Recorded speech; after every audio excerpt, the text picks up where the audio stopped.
Et oui, nous allons parler de Tron Ares, film issu de la saga Tron, troisième volet, mais pas forcément la conclusion. Tout dépend du succès.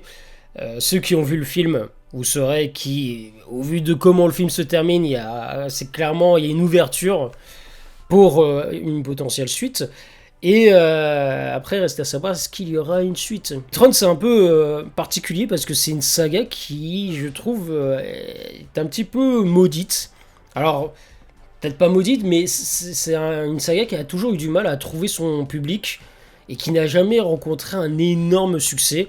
Alors ça avait quand même, quand le premier film était sorti en 82, ça avait fait son petit effet, mine de rien, parce que c'était le premier film à utiliser, à présenter des scènes entièrement, qui étaient retravaillées et conçues par ordinateur. Alors encore une fois, c'est pas le premier film qui présentait des effets spéciaux, on avait déjà eu des films comme Star Wars ou ce genre de films de science-fiction, mais lui c'était vraiment le premier film à te présenter des scènes conçues par ordinateur de monde virtuel, d'un monde virtuel. Donc c'était quand même une révolution pour l'époque. Alors même si aujourd'hui quand tu le regardes, tu le revois, moi je l'ai revu justement peu de temps avant de voir Tron Ares, ça pique les yeux hein, quand même, hein. C'est pas très beau à voir. Mais pour l'époque c'était quand même assez balèze, c'était voilà, une petite révolution. Donc ça avait trouvé son public, mais c'était pas non plus un énorme succès. Même si personne ne nie l'importance que le film a eu, l'impact qu'il a eu dans le domaine des effets spéciaux. Voilà, mais ça n'a pas non plus été un énorme succès. Et même chose pour Tron Legacy, qui tentait de redonner un nouvel élan à cette saga, surtout au vu des effets spéciaux, on avait Daft Punk, et voilà, il y avait une nouvelle proposition visuelle dans ce film, qui était donc réalisé par Joseph Kosinski, un réalisateur qui a su faire ses preuves depuis, hein, parce qu'il a réalisé Oblivion, il a réalisé Top Gun Maverick, là récemment il a fait Formule 1, donc c'est un réalisateur qui, même si je trouve que ses films parfois sont un petit peu sous-cotés, un petit peu discrets, par exemple Oblivion, c'est un film, un très très bon film de science-fiction. C'est pas un chef-d'œuvre, mais voilà, je trouve c'était un film qui était très sympathique à regarder.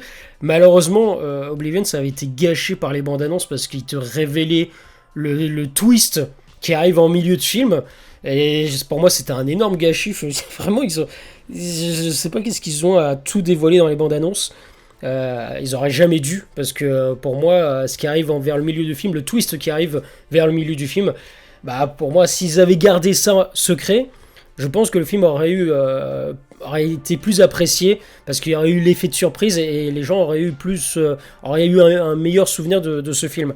Même si voilà, bon, moi ça n'a pas gâché mon visionnage, mais quand même.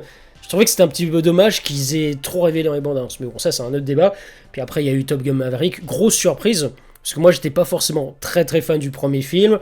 Bon, c'était quand même c'est un film, il faut le dire, on va dire culte, mine de rien. Mais c'était pas un grand film. Je trouve qu'il est un petit peu trop surcoté. Il était trop surcoté. Mais Top Gun Maverick, ça a été une grosse surprise. Franchement, moi j'avais adoré. Je l'ai vu en plus dans de bonnes conditions et tout. Bon, bref. Voilà. Et ensuite, on a eu Formule 1, pareil. Alors, je l'ai trouvé sans plus ce film, même si la musique Hans Zimmer, ça te reste dans la tête. Hein. Mais voilà, tout ça pour dire que Tron Legacy, pareil, je l'avais trouvé sympathique, c'était pas incroyable, mais il y avait l'ambiance, il y avait l'aspect visuel, il y avait les Daft Punk, tout ça faisait que le film restait divertissant. Donc pour Tron Ares, j'étais quand même assez curieux de découvrir ce film, mais faut vous dire que un peu au même titre que les deux premiers. Et là, je pense que c'est encore pire parce qu'il y a le fait que ça soit Disney, etc. Il y a une certaine fatigue des films que propose Disney. Il y a tout le contexte qui fait qu'aujourd'hui, les gens ne sont plus forcément très intéressés pour voir ce genre de blockbuster. Et ça explique en fait le peu de succès que le film est en train de rencontrer. Parce pour son premier week-end d'ouverture, le film n'a engrangé que uniquement 60 millions de dollars dans le monde entier, ce qui est peu. Donc on va lire ça ensemble très rapidement. Un troisième film, Tron, était un pari risqué pour Disney, et la décision du studio de revenir dans la grille, après les performances décevantes au box-office de Tron l'héritage, n'a pas porté ses fruits. les derniers chiffres du box-office sont tombés. Tron Ares n'a engrangé que 33,5 millions de dollars dans 4000 salles nord-américaines ce week-end, auxquels s'ajoutent 27 millions de dollars provenant des marchés étrangers pour un lancement mondial à 60 millions de dollars, ce qui est bien en dessous justement des estimations parce que à la base il était prévu que le film, d'après les estimations, il était prévu que le film fasse entre 80 et 90 millions de dollars lors du premier week-end dans le monde. Et alors qu'il a fait au final un petit peu plus de la moitié de ses estimations, mais ça reste quand même une déception, surtout que le film a coûté, au niveau, là je parle bien du coût de production, il a coûté 180 millions de dollars, ce qui n'est pas rien, et c'est sans compter bien entendu comme d'habitude les frais marketing. Ajoutez à cela l'accueil critique qui est très mitigé. Sur Rotten Tomatoes, on a 56%, une note de 56% pour 181 critiques recensées. C'est pas non plus une catastrophe, mais c'est pas non plus incroyable. Ce qui est bien, mais pas top. Est-ce le coup de grâce pour la franchise Tron? Difficile d'imaginer Disney développer un 4e film après celui-ci, parce que oui, il était prévu. En fait, Disney, quand ils ont fait Tron Ares, l'objectif c'était que en fait, le film soit pensé comme étant un soft reboot et soit pensé comme étant le premier volet alors pas forcément une nouvelle trilogie, mais le premier volet de toute une série de films. Donc ils avaient prévu de faire un 4e film, un 5e, un 6e, enfin tout dépendait du succès de Tron Ares. Mais là, vu comment c'est parti, il y a de fortes chances que ce quatrième volet ne voit jamais le jour. Et c'est vrai que quand tu vois la scène post-générique de Tron Ares, il y a une suite qui est prévue. Même si c'est marrant parce que cette scène post-générique m'a énormément fait penser à une autre scène post-générique, justement un film qui a été réalisé par ce même réalisateur.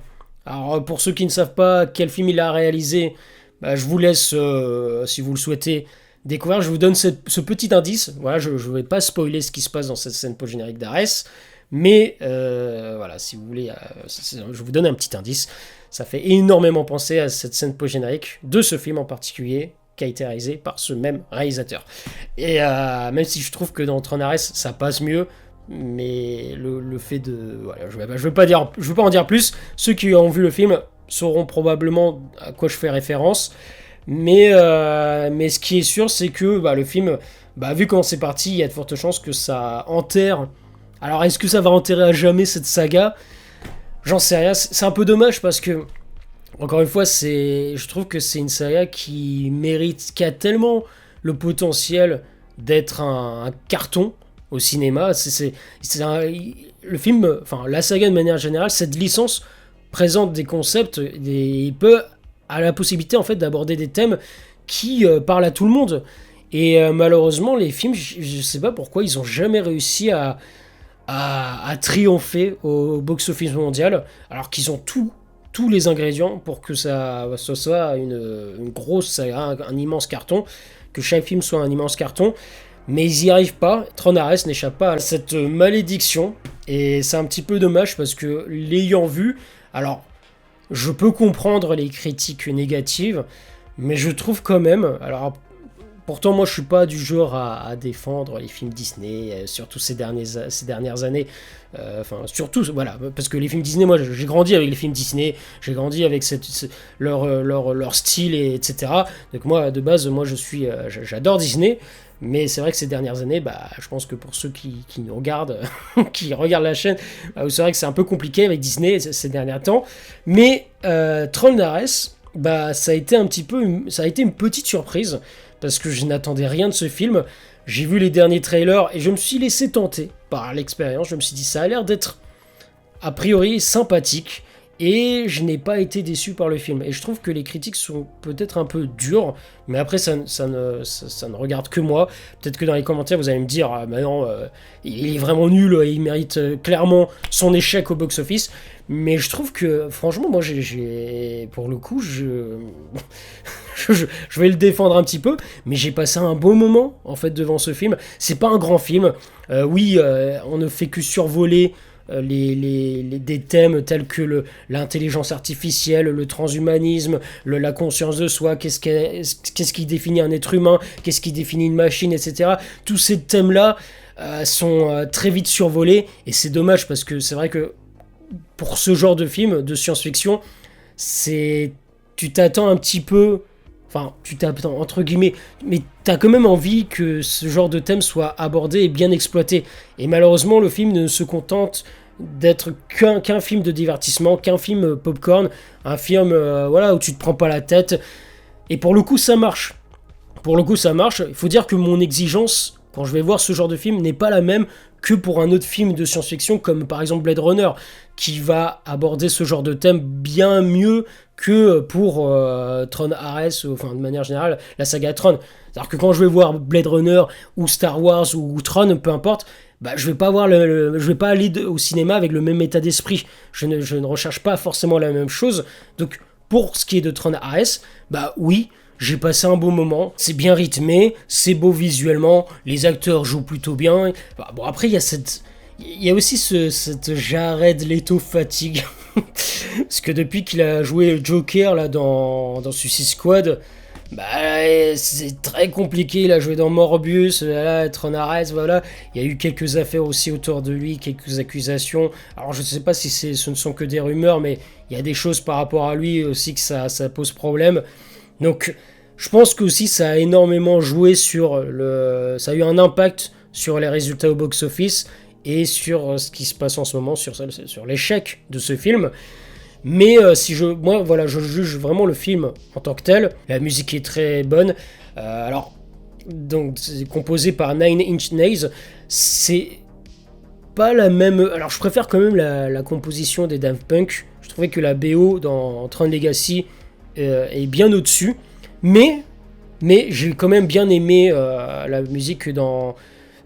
disons que c'est pas la même chose parce que dans Tron Ares, c'est plus une musique d'accompagnement, une musique d'ambiance qui est assez entraînante et qui est très réussie. Moi j'aime beaucoup, mais si je devais comparer entre la BO de Tron Ares et la BO de Tron Legacy, bah, je trouve que celle de Tron Legacy est au-dessus.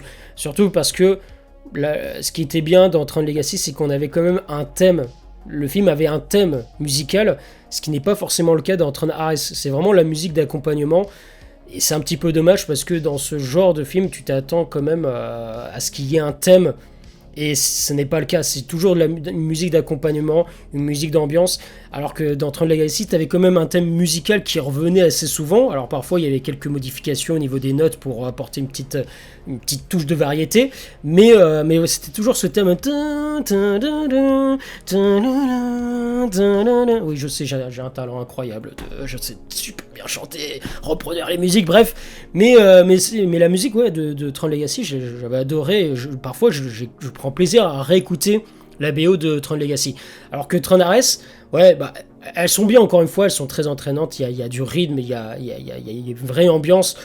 C'est des musiques qui sont assez entraînantes, mais un petit peu déçu quand même. Mais voilà, si je devais faire un bilan global de ce film, je me suis pas ennuyé devant ce film. J'ai pris plaisir à regarder. C'est un film divertissant où tu te prends pas la tête.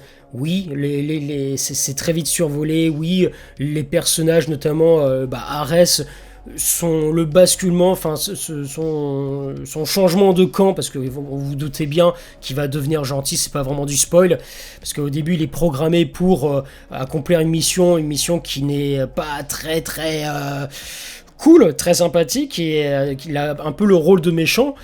Et à la fin, il va finir par... Enfin, pas à la fin, mais très rapidement dans le film, il va finir par se rendre compte que il a envie d'autre chose que de juste suivre les ordres d'un millionnaire, comme il s'appelle, Julien,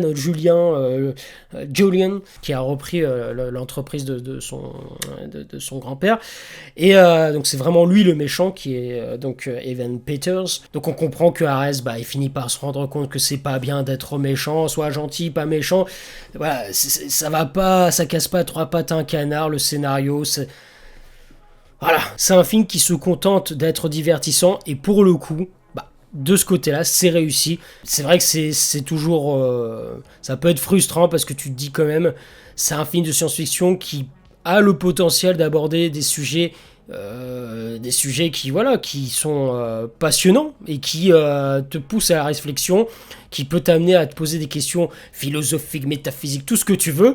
Et voilà, donc c'est vrai que c'est un peu frustrant.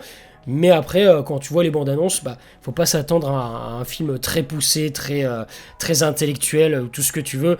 C'est un film pour déconnecter un petit peu son cerveau. Je trouve que voilà, les critiques sont peut-être un peu dures avec ce film. Mais vous me direz dans les commentaires, peut-être que je suis pour le coup trop indulgent. Mais voilà, en tout cas, n'hésitez pas à me dire ce que vous en avez pensé, si vous avez vu le film. Et puis peut-être qu'il y en a plein aussi qui ne sont tout simplement pas intéressés pour voir Tron Ares parce qu'ils se disent, bon, ça va être encore un blockbuster sans saveur, un peu fast-food et tout. Mais si vous voulez avoir un bon petit film, un bon blockbuster divertissant, ça fait le taf. Franchement, ça fait le taf. Mais voilà, dites-moi dans les commentaires. Peut-être que je suis trop indulgent. Pour une fois, peut-être que je suis trop gentil. Je ne sais rien. N'hésitez pas à me dire tout ça dans les commentaires. N'hésitez pas aussi à lâcher un petit pouce en l'air, à vous abonner pour soutenir la chaîne. Et puis moi, je vous dis à très bientôt pour de prochaines vidéos. Ciao tout le monde.